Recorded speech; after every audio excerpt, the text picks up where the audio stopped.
Assalamualaikum teman-teman. Di video kali ini saya akan menjelaskan tentang materi, yaitu perencanaan karir talenta. Langsung saja kita ke materi ya. Oke, di slide pertama ada latar belakang. Di era global dan disrupsi teknologi, SDM unggul menjadi aset utama organisasi. Agar talenta berkontribusi optimal, diperlukan perencanaan karir yang efektif. Generasi milenial dan Gen Z menuntut jalur karir yang jelas, sehingga tanpa program ini, perusahaan bisa kehilangan talenta terbaik. Perencanaan karir juga menjadi investasi strategis untuk memetakan potensi dan menyiapkan pemimpin di masa depan. Namun, banyak organisasi terhambat oleh sistem yang kaku dan komunikasi yang lemah. Karena itu, dibutuhkan sistem karir yang terpadu dan selaras dengan strategi organisasi agar karyawan dan perusahaan sama-sama berkembang. Di slide selanjutnya ada pengertian perencanaan karir talenta. Perencanaan karir talenta adalah suatu proses strategis dalam manajemen sumber daya manusia yang bertujuan untuk mengarahkan, mengembangkan, dan memetakan jalur karir karyawan agar sesuai dengan kebutuhan organisasi dan aspirasi individu. Fokus utama dari perencanaan ini adalah menciptakan sinergi antara potensi individu dan kebutuhan jangka panjang perusahaan. Menurut Priyatna dan kawan-kawan, perencanaan karir adalah proses yang melibatkan penetapan tujuan karir untuk karyawan serta penyusunan strategi agar tujuan tersebut dapat tercapai sejalan dengan kebutuhan organisasi. Perencanaan karir membantu karyawan untuk memahami jalur karir mereka dalam organisasi dan mengetahui langkah-langkah yang perlu diambil untuk mencapai tujuan karir tersebut. Di slide selanjutnya ada tujuan perencanaan karir talenta. Menurut Lucinto dan Gustini, tujuan utama dari perencanaan karir talenta adalah untuk memaksimalkan potensi baik karyawan maupun organisasi. Berikut beberapa tujuan manajemen karir adalah sebagai berikut. Yang pertama ada bagi organisasi. Manfaatnya itu tersebut terdiri dari meningkatkan pretensi karyawan, mempersiapkan pengganti pekerjaan kunci, meningkatkan kinerja organisasi, dan menjaga daya saing organisasi. Dan yang kedua untuk bagi karyawan itu manfaatnya adalah pertama meningkatkan keterampilan dan pengetahuan, lalu mencapai tujuan karir, ketiga ada peningkatan kepuasan kerja, dan terakhir pengembangan diri. Selanjutnya itu ada tahapan dan metode perencanaan karir talenta. Yang pertama ada tahapan perencanaan karir talenta. Yang pertama ada self assessment, career exploration, goal setting career, development planning, implementation and action, dan review and evaluation. Yang kedua ada metode perencanaan karir talenta. Yang pertama ada career pathing, yang kedua assessment center, coaching and mentoring, individual development plan, and 360 degree feedback, dan yang terakhir ada job rotation dan job enlargement. Di slide selanjutnya ada migrasi karir talenta. Migrasi karir talenta adalah proses perpindahan atau transisi individu dari suatu peran, fungsi atau bidang pekerjaan ke peran lain, baik secara horizontal, maksudnya antara divisi atau fungsi setara, atau vertikal yang dimaksud promosi, maupun lintas profesi yang dimaksud karir shift. Masih dalam slide migrasi karir talenta, yang pertama ada strategi implementasi migrasi karir talenta yang efektif. Pemetaan kompetensi dan minat melalui assessment, penyusunan individual career transition plan, pendampingan melalui coaching atau mentoring, evaluasi berkala dan monitoring kerja pasca migrasi, serta pemberian pelatihan pre-move dan on-the-job training.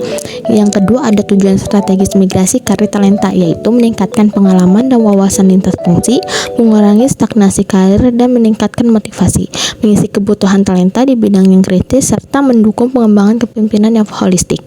Yang ketiga ada faktor pendorong migrasi karir talenta, yaitu perubahan organisasi, permintaan karyawan, rencana suksesi, dan pengembangan kompetensi.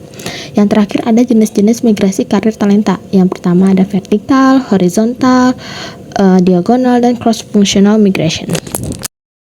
Di slide selanjutnya ada pola karir ganda. Pola karir ganda atau dual career path adalah sistem pengembangan karir dalam organisasi yang memberikan dua jalur kemajuan karir utama bagi karyawan. Dua jalur kemajuan karir tersebut adalah jalur manajerial dan jalur spesialis. Pola karir ganda bermanfaat karena membantu organisasi menjaga motivasi dan retensi karyawan teknis serta menghindari promosi yang tidak sesuai minat, sekaligus memberikan bagi karyawan jalur karir yang sesuai keahlian dengan pengakuan dan imbalan setara posisi manajerial sehingga meningkatkan kepuasan dan kebanggaan kerja. Selanjutnya ada tantangan perencanaan karir talenta. Tantangan dalam penerapan pola karir ganda antara lain muncul ketika budaya organisasi masih memandang bahwa kesuksesan karir hanya diukur dari pencapaian jabatan manajerial, sehingga jalur spesialis kurang dihargai. Selain itu, perbedaan kompensasi dan pengakuan yang tidak seimbang antara posisi manajerial dan spesialis dapat menurunkan motivasi. Kurangnya pemahaman HR dalam merancang jalur spesialis secara sistematis juga membuat struktur karir menjadi tidak jelas. Akibatnya, banyak karyawan bingung menentukan jalur yang paling sesuai dengan minat dan kompetensi mereka. Di slide selanjutnya, ada implementasi dalam dunia nyata. Yang pertama ada Google Software. Engineer bisa naik ke principal atau distinguished engineer tanpa harus jadi manajer. Yang kedua ada PT Telkom Indonesia, yaitu jalur karir expert track bagi karyawan yang unggul di bidang teknisi seperti data, jaringan, dan penambahan produk. Yang ketiga ada Unilever. Dia tuh menyediakan jalur fungsional mastery bagi akar R&D, supply chain, dan IT. Oke, selanjutnya kita akan masuk dalam materi studi kasus. Yang pertama ini ada kasus Andi adalah seorang karyawan di perusahaan XYZ yang memiliki pengalaman kerja selama 5 tahun di bidang pemasaran. Andi memiliki kemampuan yang baik dalam pemasaran digital dan telah mencapai beberapa target pemasaran yang ditetapkan oleh perusahaan. Andi ingin meningkatkan karirnya dan menjadi manajer pemasaran di perusahaan XYZ. Pertanyaannya, yang pertama, apa tujuan karir Andi dalam 2 tahun ke depan? Yang kedua, apa kelebihan dan kekurangan Andi dalam mencapai tujuan karirnya? Yang ketiga, apa langkah-langkah yang harus diambil Andi untuk mencapai tujuan karirnya? Yang keempat, apa peran perusahaan XYZ dalam mendukung karir Andi? Di slide selanjutnya ada jawaban atau pembahasannya. Yang pertama itu, tujuan karir Andi dalam 2 tahun ke depan adalah menjadi manajer pemasaran di perusahaan XYZ. Yang kedua itu, kelebihan Andi. Yang kelebihan Andi pertama ada kemampuan pemasaran digital yang baik, pengalaman kerja yang relevan, kemampuan analitis yang baik. Tapi kekurangan Andi yang pertama itu ada kurangnya pengalaman manajemen dan kurangnya kemampuan leadership. Jawaban yang ketiga adalah langkah-langkah yang harus diambil Andi. Yang pertama itu mengikuti pelatihan manajemen dan leadership, mengambil tanggung jawab tambahan dalam proyek pemasaran. Yang ketiga ada membina hubungan dengan manajer pemasaran saat ini. Lalu jawaban nomor 4 yaitu peran perusahaan XYZ. Yang pertama itu menyediakan pelatihan dan pengembangan karir. Lalu ada memberikan kesempatan Andi untuk mengambil tanggung jawab tambahan. Yang terakhir ada membina hubungan dengan Andi untuk memantau kemajuan karirnya. Selanjutnya, kesimpulan. Perencanaan karir talenta adalah proses strategis untuk mengelola dan mengembangkan SDM agar selaras dengan kebutuhan organisasi dan aspirasi individu. Tujuannya meningkatkan potensi karyawan sekaligus menentukan keberhasilan organisasi melalui retensi, kesiapan calon pemimpin, dan peningkatan kinerja.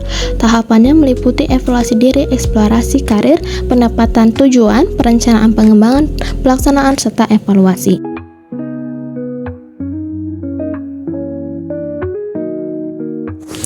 Cukup sekian materi dalam video kali ini yang bisa saya sampaikan. Kurang lebihnya mohon maaf. Terima kasih telah menonton materi ini. Saya akhiri. Wassalamualaikum warahmatullahi wabarakatuh.